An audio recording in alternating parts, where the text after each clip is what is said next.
There in Genesis 3, as God drove Adam and Eve from the Garden of Eden, there in the entrance to the garden, He set two cherubims with a flaming sword, reminding Adam and Eve of God's holiness, reminding them of their sinful condition, that they were now separated from the presence of God because of their sin.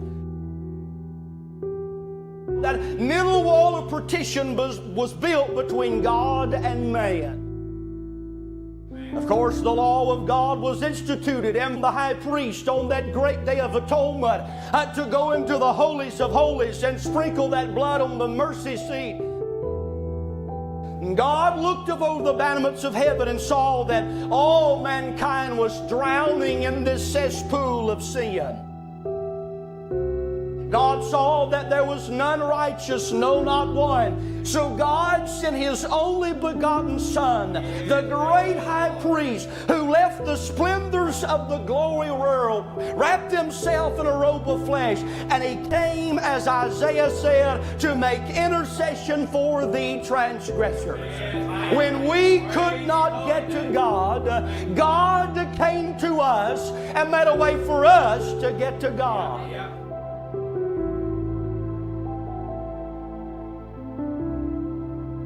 There in the temple, separating the holy place from the holies of holies, was that veil. Embroidered on that veil was those cherubims, reminding all mankind that they were separated from the holiness of God. They were separated from God just in the days of Adam because of their sin. But there is Jesus Christ hanging on the cross, dying for the sins of all mankind, not one particular race, but I'm glad that all lives matter in the eyes of God. And with one hand, He grabbed the feeble hand of humanity, and with the other hand, He reached into the glory world and grabbed the very heart of God, and through His own body and through His own blood, He built a bridge of grace and making a way for all mankind to be saved by the grace of God. And when He cried, "It is finished," the veil in the temple rent in twain from top to bottom, signifying that God had accepted the sacrifice of His Son.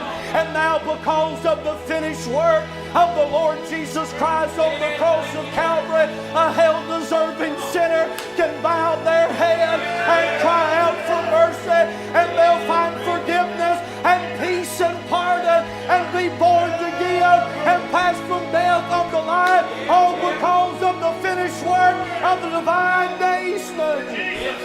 You remember that day when you were born again? Thank God, instantaneously when you cried out for salvation, the righteousness of Christ was imputed unto you, and just like that you passed from death unto life, became a new creature. We could not get to God, we could not save ourselves, but He came to us and made a way for us to get to Him.